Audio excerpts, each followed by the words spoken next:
In this video, I'm going to show you how to import your expenses into Kareroo. So, the place that you need to go to first is go to Account, Import, and then choose Expenses, and then download the sample CSV. That's going to give you something like this with all the right headings we need and an example of the format that things need to be in. For example, the date is probably the most obvious one, and these GST settings. Now, I've got some data from a QuickBooks account here, and we're going to turn this into the format that we need, and we're going to import it into Kareroo. So we're going to just start organizing these columns and then formatting stuff as we go. So the first one that we need is name. So I'm just going to copy these headings and paste them across. That way we make sure that they're formatted and spelt exactly right. So I'm going to paste that in here since there's nothing in that column. And then we need payee ID and payee name. So we do have a payee column here from QuickBooks. So I'm going to drag that across, and then I'm going to insert a column to the left for the payee ID and copy these two headings across.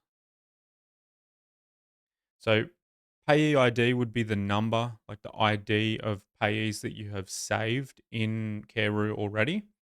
And the payee name is if you want to actually just write the name like Big W or Coles or whatever into that column instead of using one that you've saved. If you use an ID, don't use a name. If you use a name, don't use an ID, etc.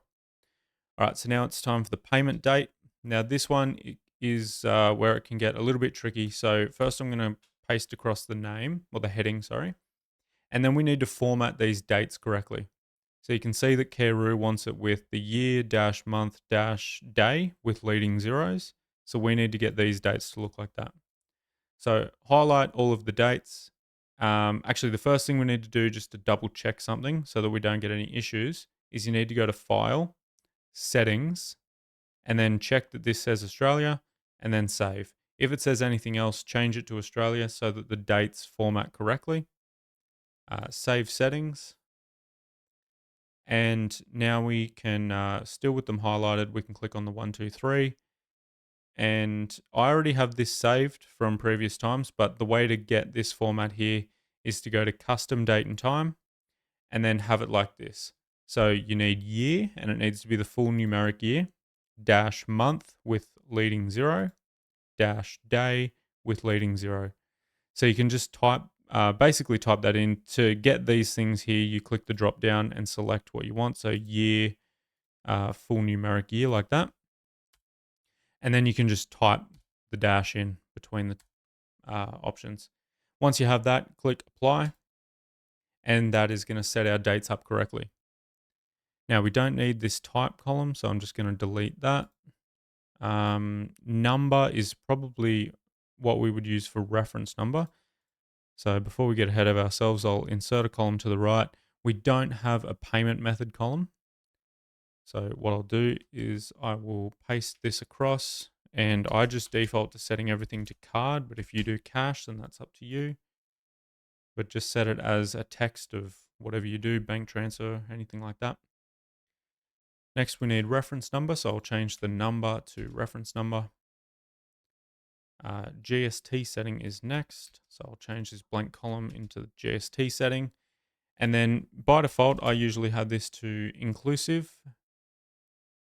You can have it as exclusive as well. That'll mean like amounts are exclusive of tax when you're entering them in the line items, but generally it's inclusive. And then the next columns we need are subtotal, tax, and total. So we have these here. I'll just drag them into position first. So this will be the subtotal, tax, tax and total. And then we just need to change the headings.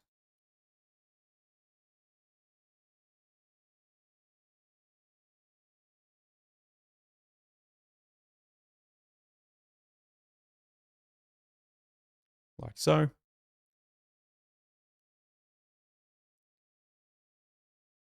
Then we will just insert 2 columns for tags and notes.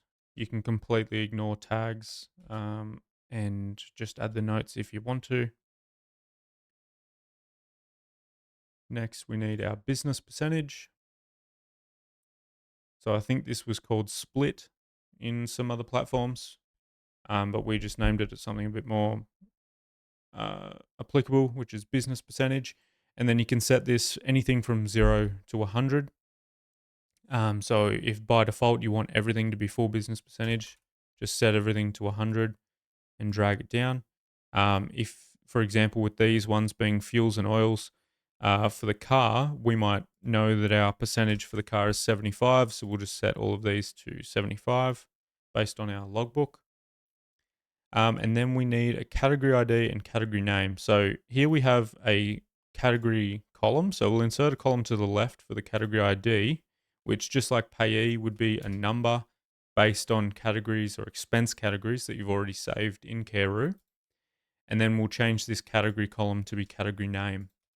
Now, just like with the payee ID and payee name, if you use a name, don't use an ID. If you're using an ID, don't use a name. Next, we need the description and then GST, and then we're done. So copy the heading, description, and GST. So what we're doing with these category names and descriptions and GST values is we're actually setting up a line item, a single line item for this expense. Because the way that QuickBooks exported it, as you could see, was just as an expense, not as an expense with line items.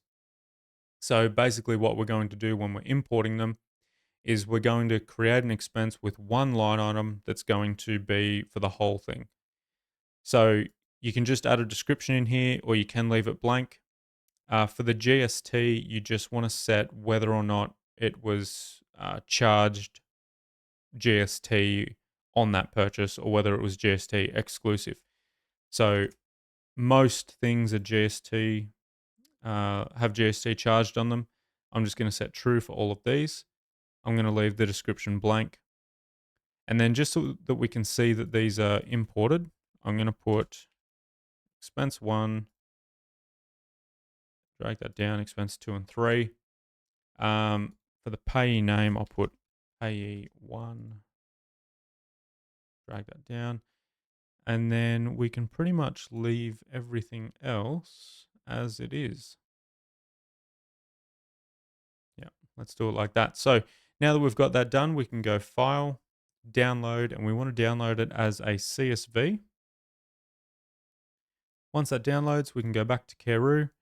We go Choose CSV File, and it'll be that one there, I believe.